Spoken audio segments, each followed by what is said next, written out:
जय श्री झूलेलाल। सिंधी समाचार राजस्थान में तव्हांजो स्वागत आहे। अॼु ॻाल्हि कबी धनतेरस जी। धनतेरस पाण धनतेरस छो चवंदा आहियूं, कहिड़े ॾींहुं धनतेरस आहे, धनतेरस जे ॾींहुं कहिड़ी पौराणिक कथाऊं आहिनि कि हिन जो नालो धनतेरस पियो। त अचो पाण गॾिजी चर्चा करूं कि धनतेरस कहिड़े ॾींहुं आहे। 22 तारीख़ छंछर जे ॾींहुं धनतेरस जो त्योहार पर्व आहे।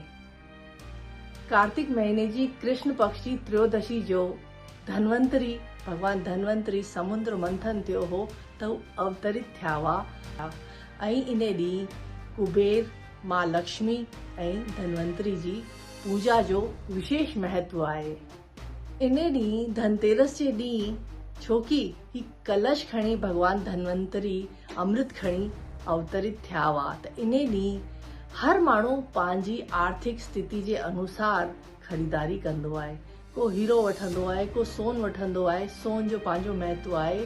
को चांदी वठंदो आहे, को चांदी जा सिक्का वठंदो आहे, को चांदी जा बासण वठंदो आहे, को कार वठंदो आहे ऐं घर जूं भिन्न भिन्न तरह जूं शयूं वठंदो आहे। घर में तमामु ई सुठा पकवान ऐं शयूं ठहींदियूं आहिनि ऐं 15-20 ॾींहं खां पहिरीं खां ई घर जूं सफ़ाइयूं कम शुरू थी वेंदा आहिनि। धनतेरस ते अची करे पाण इहे 5 ॾींहं जो पर्व मल्हाईंदा आहियूं। त धनतेरस जे ॾींहुं भगवान धनवंतरी, कुबेर देवता, मां लक्ष्मी जो विशेष महत्व आहे।